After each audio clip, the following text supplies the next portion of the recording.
আসসালামু আলাইকুম দর্শক। এখন আপনাদের সামনে যেই পটলটি দেখানো হচ্ছে, এই জাতের পটলকে বলা হয় বাড়ি 2 জাতের পটল। এই জাতের পটলকে কেন সেরা জাত বলা হয়ে থাকে? সেরা জাত বলার বেশ কিছু বিষয় থাকে।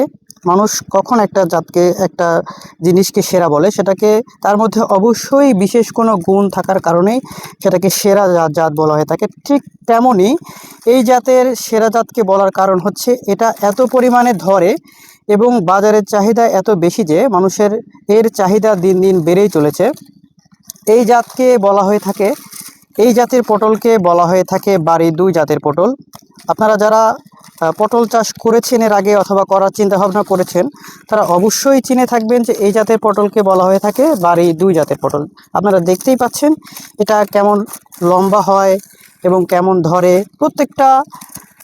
প্রত্যেকটা আপনার গিরোতে একটি করে ফলন ধরে থাকে, একটি করে পটল ধরে থাকে। আপনাদের যদি আমি দেখানোর চেষ্টা করি, এখানে এই পটলগুলো প্রতি সপ্তাহে একবার করে পটল উত্তোলন করা হয়, যার প্রতি বিঘাতে 18 থেকে 20 মণ পর্যন্ত পটল তোলা সম্ভব।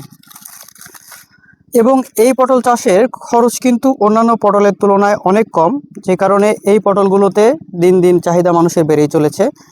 আপনারা যারা এই জাতের পটলের চারাগুলো আমাদের থেকে নিতে চাচ্ছেন, তারা আমাদের ভিডিওর উপরে দেওয়া নাম্বারে অথবা আমাদের ভিডিও ডিসক্রিপশনে দেওয়া নাম্বারে যোগাযোগ করে আমাদের থেকে এই জাতের পটলের চারাগুলো নিতে পারবেন।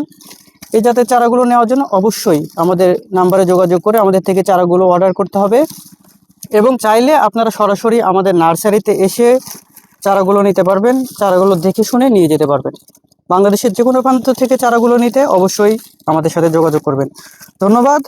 সবাই ভালো থাকুন, সুস্থ থাকুন এবং আমাদের সাথেই থাকুন। আল্লাহ হাফেজ।